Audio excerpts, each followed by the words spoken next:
Yan. Today is April 1, 2024. Monday. Pupunta tayo sa Converge Center para i-report itong internet natin. Kasi nagbayad naman tayo. Wala naman tayo remaining balance pero wala siya internet. Nagre-red siya yung doon sa part na yun. Ayan. Patingin ko itong ilaw para mas lalo makita nyo. Ayan, nagre-red siya. Report natin kung bakit walang internet. Ayan. Dito siya mismo sa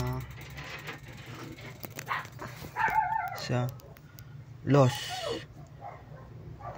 Ayan, loss. Dito siya nagre-red sa loss.